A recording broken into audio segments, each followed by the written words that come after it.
Garlic cheesy bread prepare చేయడం చాలా easy, చాలా టేస్టీగా ఉంటుంది. పిల్లలు ఎప్పుడూ వెరైటీని కోరుకుంటూ ఉంటారు కదా. రోజు చేసే శాండ్విచ్, టోస్ట్లు కాకుండా అప్పుడప్పుడు ఈ విధంగా ప్రిపేర్ చేసి ఇస్తే చాలా ఇష్టంగా తింటారు.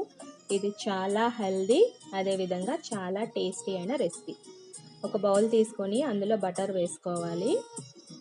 మనకి నచ్చినంత చిల్లీ ఫ్లేక్స్ని యాడ్ చేసుకోవాలి. చిల్లీ ఫ్లేక్స్ లేకపోతే కొంచెం కారం పొడినైనా వేసుకోవచ్చు. ఇప్పుడు వెల్లుల్లిపాయని తురుముకోవాలి. వెల్లుల్లిలో చాలా ఔషధ గుణాలు ఉంటాయి. ఇది ముఖ్యంగా గుండెకి చాలా మంచిది. అదేవిధంగా వెయిట్ లాస్లో ఉపయోగపడుతుంది, ఇమ్యూనిటీని పెంచుతుంది. చాలా హెల్త్ బెనిఫిట్స్ ఉంటాయి కాబట్టి రెగ్యులర్గా తీసుకోవటం చాలా మంచిది. ఇప్పుడు ఈ మూడు బాగా కలిసేటట్టుగా మిక్స్ చేసుకోవాలి.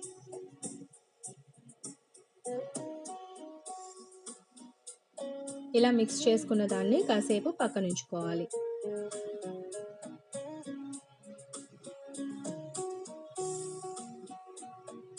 బ్రెడ్ని తీసుకుని మనకి నచ్చిన సైజులో కట్ చేసుకోవాలి. సో రౌండ్గా కట్ చేసుకోవడానికి ఒక గ్లాస్ని తీసుకుని దాంతో రౌండ్గా కట్ చేసుకోవాలి. మీకు నచ్చిన సైజులో, మీకు నచ్చినట్టు షేప్లో మీరు కట్ చేసుకోవచ్చు. ఇలా కట్ చేసుకున్న బ్రెడ్ స్లైస్ని పక్కన పెట్టుకోవాలి. ఒక ప్లేట్లోకి చీజ్ని తురుముకోవాలి. చీజ్లో కూడా చాలా హెల్త్ బెనిఫిట్స్ ఉంటాయి. పాలతో ప్రిపేర్ అవుతుంది కాబట్టి కాల్షియం ఉంటుంది, ప్రోటీన్ ఉంటుంది, అదేవిధంగా వైటమిన్ ఏ, B12 కూడా చాలా పుష్కలంగా అందులో ఉంటాయి. అప్పుడప్పుడు చీజ్ తీసుకోవడం కూడా చాలా మంచిదే. ఇప్పుడు బ్రెడ్ స్లైస్ని తీసుకుని మనకు నచ్చినంత చీజ్ని దాని మీద పెట్టుకోవాలి. ఒక చిన్న కప్పులో వాటర్ తీసుకొని బ్రెడ్ స్లైడ్స్ చుట్టూ కూడా వాటర్ని అప్లై చేసుకోవాలి. దీనివలన పైన పెట్టే ఇంకొక బ్రెడ్ స్లైస్ బాగా అతుక్కుంటుంది, విడిపోకుండా ఉంటాయి.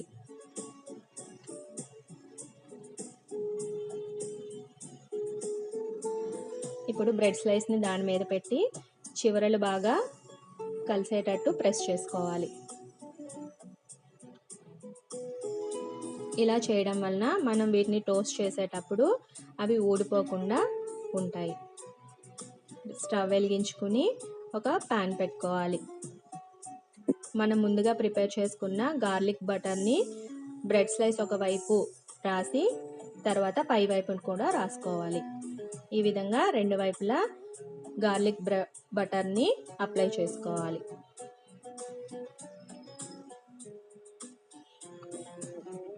మూత పెట్టి సన్నటి సగ మీద వాటిని టోస్ట్ చేసుకోవాలి.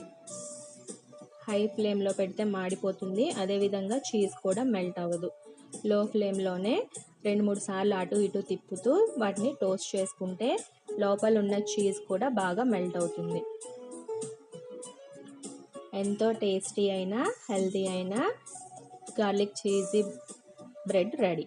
ఇప్పుడు అదే ప్యాన్లో కొంచెం మిగిలిపోయిన గార్లిక్ బటర్ని వేసుకుని మనం ముందుగా కట్ చేసుకునేటప్పుడు మిగిలిపోయిన బ్రెడ్ స్లైసెస్ని చిన్న చిన్న ముక్కలుగా కట్ చేసుకుని దాంట్లో వేయించుకుంటే ఇవి కూడా చాలా టేస్టీగా ఉంటాయి. టమాటా కెచప్తో ఇస్తే పిల్లలు వీటిని కూడా చాలా ఇష్టంగా తింటారు. సో ఈ విధంగా మనం బ్రెడ్ని కూడా వేస్ట్ చేయక్కర్లేదు, ఈ విధంగా కూడా ప్రిపేర్ చేసుకోవచ్చు. చాలా చాలా హెల్దీ అయిన టేస్టీ అయిన గార్లిక్ చీజీ బ్రెడ్ రెడీ.